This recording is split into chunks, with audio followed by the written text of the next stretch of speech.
Okay, here, take this note, guys. Definition of a sale. Definition of a sale. In order for you to get what you want, you have to help others get what they want. In order for you to get what you want, you have to help others get what they want. In order for you to get what you want, you got to help others get what they want. Okay? As an automobile salesperson, what do you want? What do we want? Money. Right? We want a commission, right? And we're going to get that if we help the customer get what? Car. Car at what? A good price. At a good price.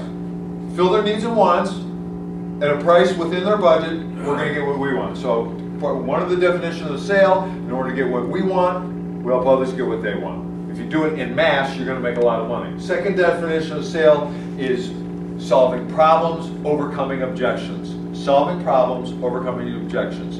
Solving problems, overcoming objections. Beware of what in the old days used to be called the pipe smoker.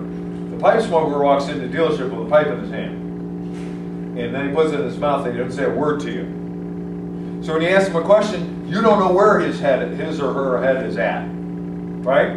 What we want as salespeople are situations, problems to solve and to overcome. Because the more we overcome, the more that we solve, the closer we're to, what would you guess? Selling a car. That's exactly right. So those are two definitions in the sale. Guys, take this note. There are 5, at AutoMax we believe there are 5 basic ingredients in the sale. All right, take this note. First of all, you got to sell you. You got to sell, take the note, your store, your product, price, and time. Let's talk about these for a minute. You, store, product, price, and time. You. Got to sell you. When did you guys start selling yourself to me? When was that? Do you guys remember? Interview. During the interview. When you interviewed me, right? Or you wouldn't be here. Right. That's when you started selling you. You have value. You have value. Earlier in the day I told you I had what? Value, right? Right? Lots of it, right? That's what, it's true, isn't it? It is. Right? The reason that you're here is there was something about you that I bought into. Right? If you've ever been in a relationship, or ever expect to be in a relationship, you're going to have to sell yourself to somebody, yes or no? Say yes. Yes. Right? There's going to be somebody selling somebody something, right? On why you're so cool to be around. So we're constantly selling. You got to sell you. You've got to sell yourself to the customer. I'd rather call them a client. We'll get to that a little bit later, perhaps tomorrow. But we really want to sell ourselves to the client. What would be a way not to sell yourself to the client? Something they wouldn't want to buy about you. Bad attitude. Bad attitude, right? Who wants to deal with somebody with a nasty attitude, right? Enough of those people in the world. We don't need another one. What else? Somebody give me something else. You're not listening to them. Not listening to them. Too pushy, too aggressive. Not aggressive enough. Yeah. Right? Bad breath. Bad hygiene. You know, on and on and on and on. Right? No eye contact. Remember during the interview, some of you guys, I would lift your eyes up. Right, we talked about it. We're going to talk about it here some more. You got to sell yourself. You got to sell. When I say you got to sell the store, I don't mean you're going to put a for sale sign out in front of the dealership here, guys. You have to sell the environment, the entire dealership that you're working at to the customer. They're just not buying you. They're buying the whole experience, right? People buy feelings. One of the feelings that they buy, and we're going to talk about it more later, is convenience. We have to appear, at least, to be convenient to where they live or where they work, right? Doesn't it make sense that if there was, you know, this Chevrolet, Ford, Nissan, Toyota, whatever, dealership right here, and if there was another one 20 miles from here, wouldn't it make more sense, all things being equal, that the person that lives 5 miles from this dealership would buy here rather than drive 15 miles to the other one, correct? Yes. Correct? Yes. All things being equal. But how about if he went to both of those and the one that's 15 miles away seemed more convenient to him based on the salesperson's perception and presentation of that location? Is it possible for that person to then perceive, even the one that's geographically 15 miles further away, as being more convenient, based on maybe something the salesperson said. Does that possibility exist? Yeah. Right? Bring your car in for service, I'm physically able to do it. I'll go ahead and hand deliver the car back out to you, or to your work, or to your job, take you to your work or your job. Is that convenient now? Yeah. It's better than being 5 miles away. It's like being 5 minutes away. You guys with me on that? Yes or no? Yes. Outstanding. Good.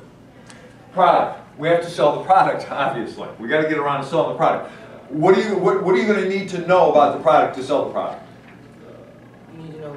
You need to be able to answer the question. Right. You got to need to know about your product. Now, we don't have time in these next 2.5 days to go over product training with you. There are shelves of videos, books. There's testing that you're going to have to take. You're going to become certified by AutoMax and certified through the manufacturer, and you're going to learn your product. Now, you guys don't need to know how an internal combustion engine works. So I'm not talking. So don't let anybody I don't want to lose half of you because you go, oh my gosh, I don't know anything about cars. You don't know how to fix. You don't have to know how to fix cars, repair cars, and like I said, you don't need to know how the internal combustion engine works. You need to know what some of the things do and what that means to the potential client. Right? We have to show our product in its best light to the client. Does that make sense? Yes. Right? You got to believe in your product. Ultimately, we do have to sell price, right? You guys are going to see tomorrow morning that Price, in fact, does sell cars.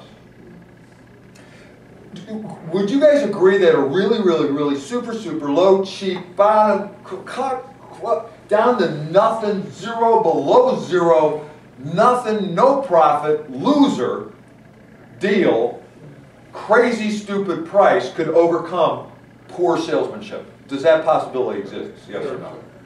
Right? I mean, there's bargain hunters, right? I mean, you can be a pretty big jerk if you're way cheaper than Monique. Sorry, I got to go this way. Right? Now, as AutoMax trained salesmen, do we want to be the cheapest or do we want to be the what? Best. We want to be the best because we get paid what? A percentage of the gross profit of the deal, correct? Right.